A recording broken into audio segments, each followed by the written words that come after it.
Hey there, it's Laurel Beard, and I am here today for the Blitzy Creative Team. I'm going to be doing some stamping with wood, the Ken Oliver color bursts, and I'm going to use those awesome Molotow, don't know if I'm pronouncing that correctly, but those masking pens. It's a liquid masking pen, and it's fantastic.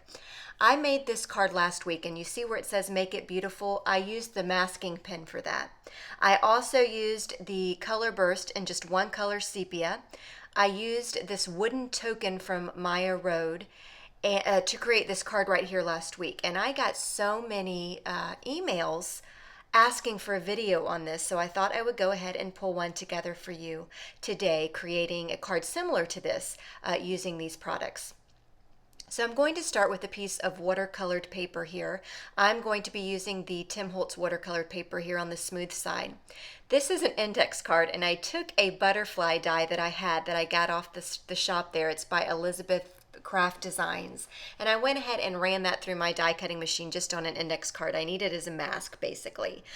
So you can die cut that on any kind of paper that you want, but I just had this index card lying around and it was perfect. So I ran it through my die cutting machine, and I'm adhering that down with some post-it tape. You can use washi tape or any kind of tape that's not super sticky so it won't rip your paper when you peel it up. But I just want to make sure I get all that secured to my card there. So I kind of mounted it on there at a little angle.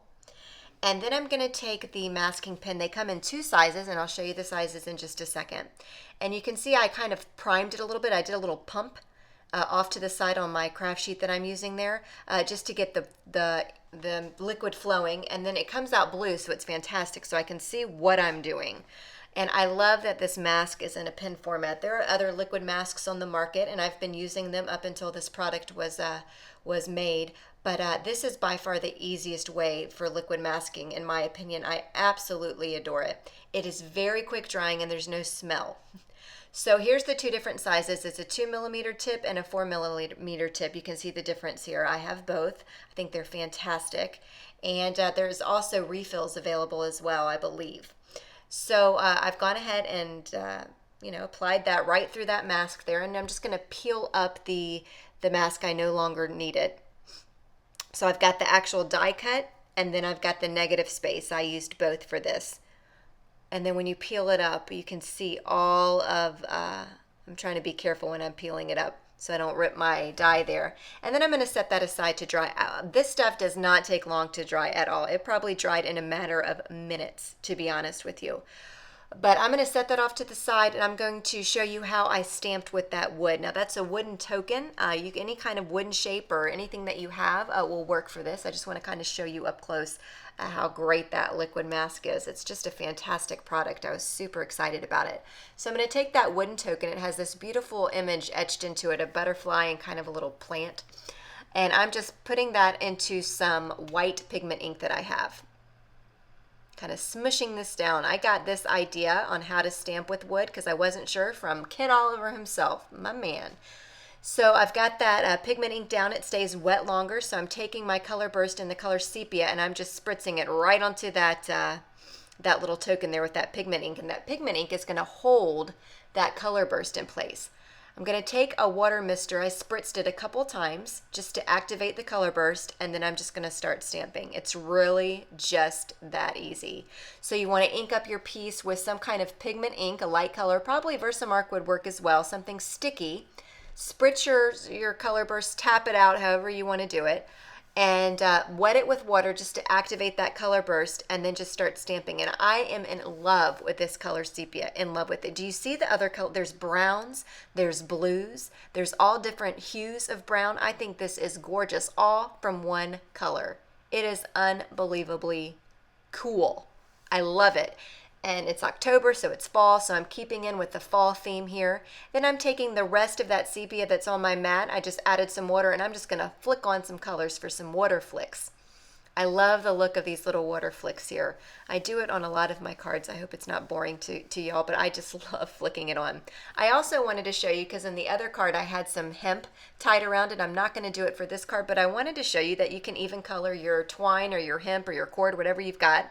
So I just, again, have that petal of sepia color burst there. I just spritzed a little bit more water, and I'm just rubbing this around in this petal until I get complete coverage.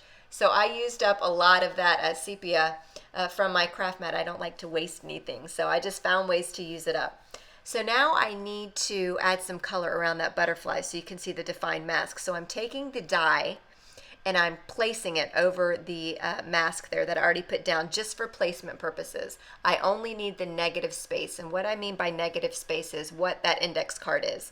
That negative space there, because I need to go in and add some color to that, because when I remove the mask, I need to be able to show the shape. You'll see what I mean in just a minute. It's going to make a little bit more sense.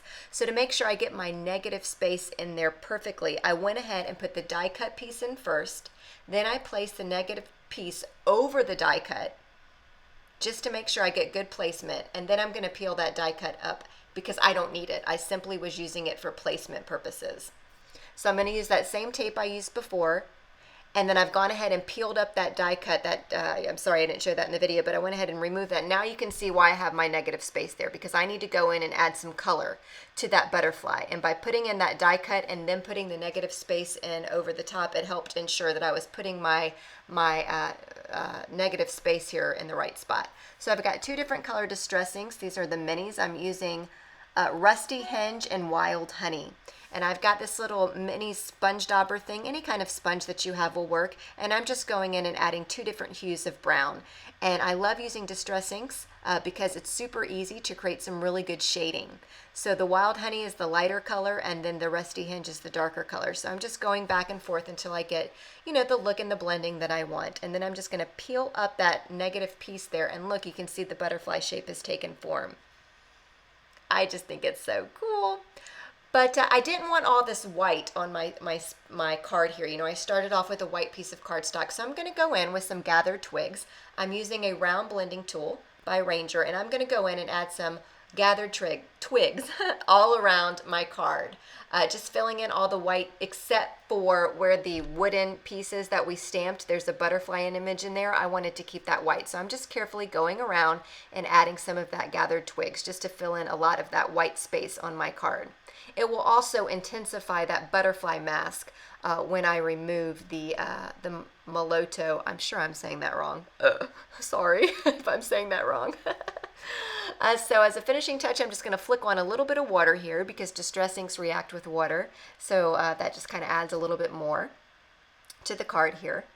And now it's time to remove the mask. So to remove the mask, all you do is you take your finger. You can also probably take an eraser or an adhesive remover and just push the mask away. It comes off very, very easily. I am being a little careful. I'm not applying too much pressure because my card is still a little bit wet from when I flicked on the water. Probably should have let that dry all the way, but I have zero patience. So I'm just kind of removing that with my finger.